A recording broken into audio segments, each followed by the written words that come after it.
What I'm talking about is an alternative to DRBD. Is anyone here who doesn't know DRBD? Okay, you know what it is. It's replication on the block layer level. That means file system, etc., are above it and are not under consideration here. So the most important point is the difference between DRBD and Mars. The interface is very similar, but under the hood, the technology is very different. So I will show it to you how it operates, what's the main idea behind Mars, and I'll talk about a little bit about performance if you have time. Okay, this picture here, can you imagine what it means to replicate to a planet Mars? Okay, the current implementation of the software Mars will not do it because the TCP protocol will not work over this distance, or such a distance, but the basic architecture, the principle of Mars is designed to do that. So this is kind of specifications. You probably know that DRBD is a kind of RAID 1 over network, and that means the distance is limited. In practice, I think the limit is about 50 kilometers, and the latency, the network latency, will be lead to performance problems if you try to exceed it, or if you have the problem of linking multiple data centers to each other, and you have some network bottleneck in between. So you run into problems typically, and this was the reason why I started with Mars Lite. You can see the most important difference is that it is working asynchronously and therefore supports arbitrary distances. Okay, and the network is also the problem reliability. You know, there may be interruptions and so on. And there's also one very small problem. It's only a small problem with DRBD with consistency. Because if you have any network problem, it just disconnects automatically, and then it resyncs after the connection is stable enough. And during this resync time, the consistency of the mirror is lost, because the blocks are remembered in between in the bitmap, which have changed. And this resync is in a different order than the original requests have arrived, and so you may lose your mirror if you get a final power out or whatever just during this resync. So it's typically only a few seconds. It's a risk for you. Okay.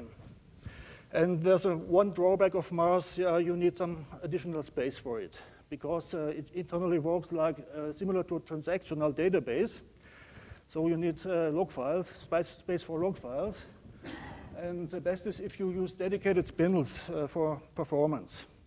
I'll show you an example afterwards. Okay, any questions to this slide? Yes? What's the difference between Mars and Mars Lite? Okay, Mars is intended to be the full version, released for example, in a year or whatever, 1 year, so you can contribute to it if you like. So this is my first instance of a new system of thinking and of developing software, and hopefully it will not be the last word in this time. Okay.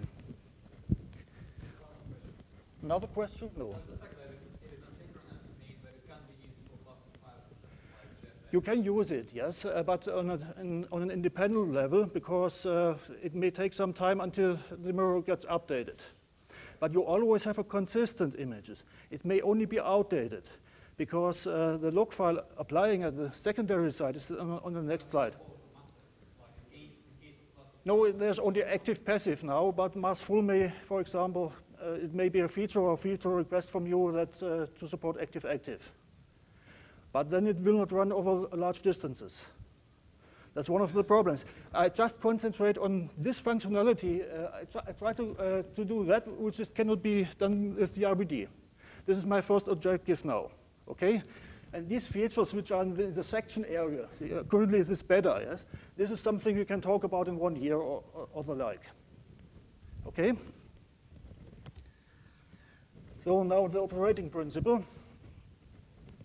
There are 2 devices. The one is the data here, which is already present. And shared nothing principle, similar to DRBD, means that on the secondary side you have the same data device. And you need space for log files under the /mars directory. And in between is some black magic, which operates as the memory buffer. And this buffering is essential for performance and for other properties of Mars. The dev Mars MyData device is exactly the same size, so as the underlying log device. So how does it work? This is the operating workflow for write requests. It comes in, and then first it is appended to the log file. And after that, I already can tell the application layer that the write is done. Why? Because the log is containing all write requests, and if, in any case, if the server crashes, I can reconstruct the data out of it. Okay, it's clear. So the log is the primary source of information, and the data device can be updated in background. So this write back is something, it's performance critical, that can be done when there's no other work to do, for example. Okay? Next point is replication. So here's on the secondary side, and the trick now is to only replicate the log file.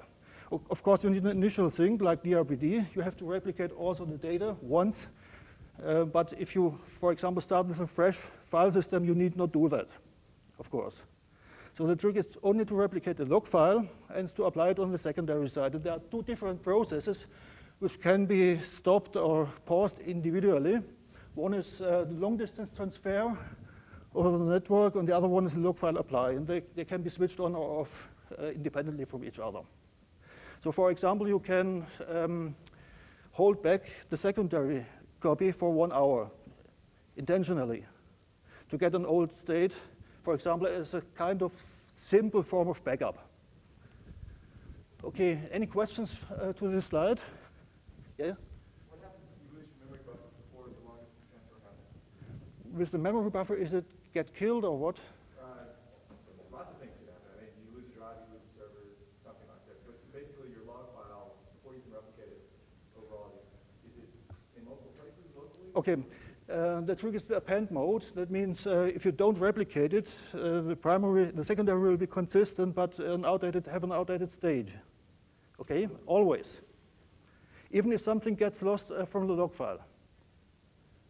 I cannot guarantee that the log file will be complete in all at the secondary side. At the primary side, yes, but not at the secondary one. But possibly later it is possible to introduce a synchronous mode where just the application waits until all has been propagated. That's possible, but I don't recommend that because it's a poor performance killer. So it has a different objective than the RBD. It's not a RAID 1 over network. That's the main difference. Okay, all clear? Yes?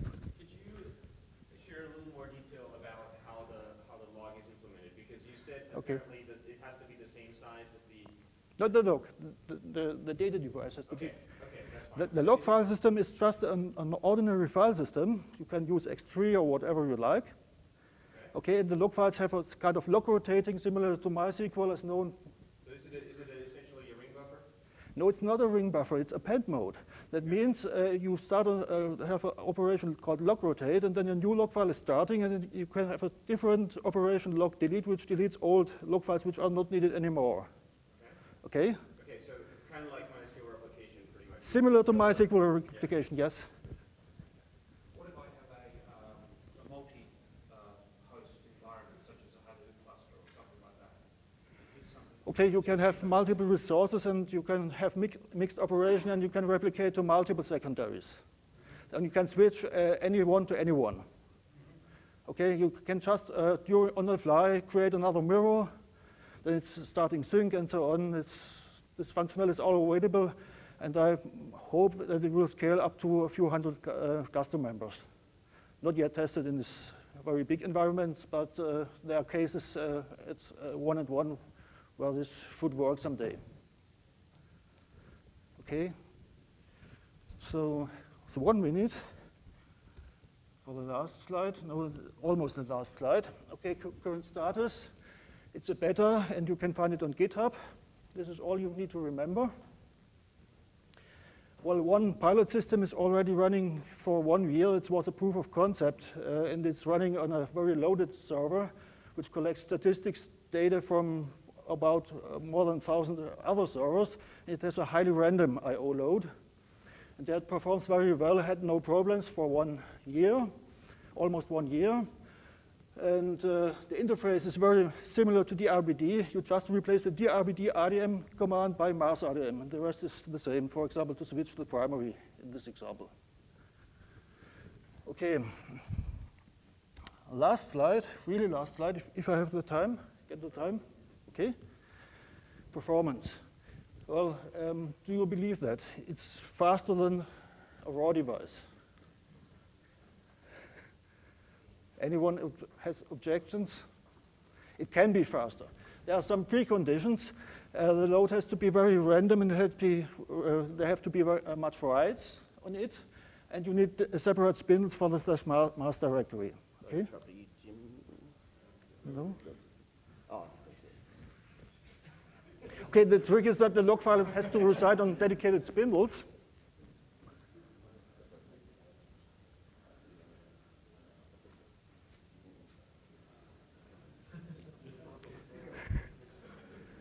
Okay, and the memory buffer is also very important for it, as you can read.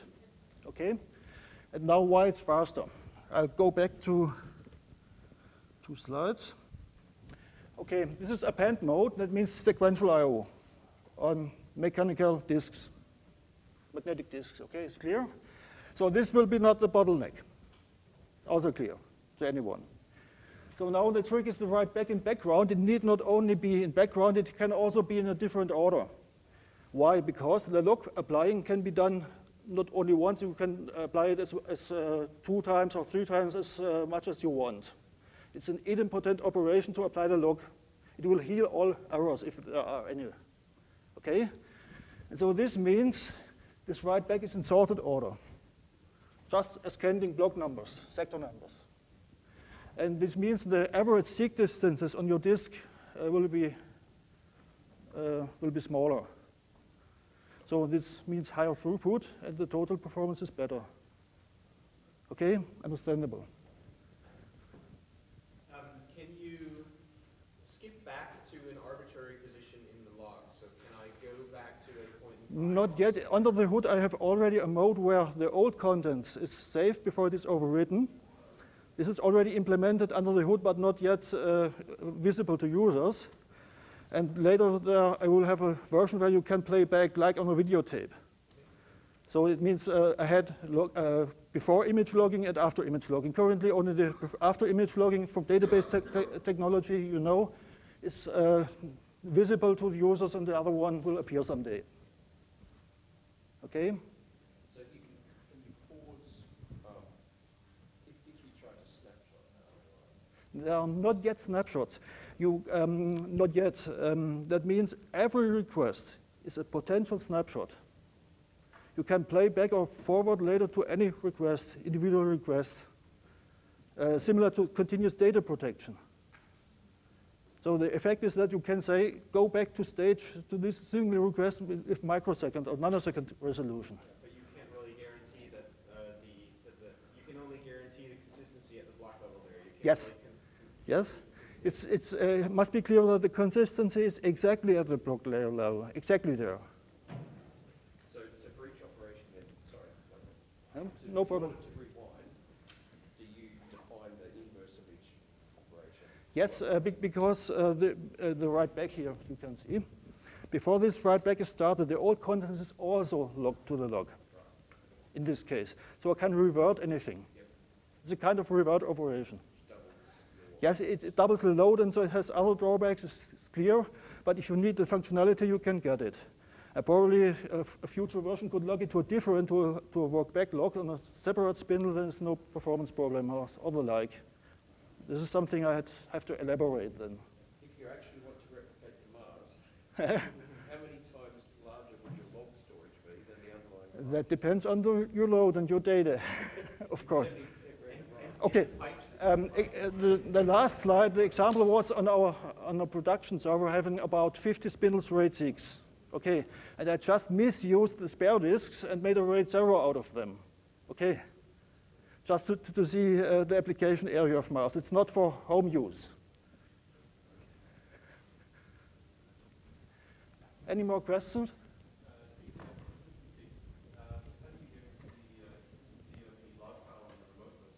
The consistency of what?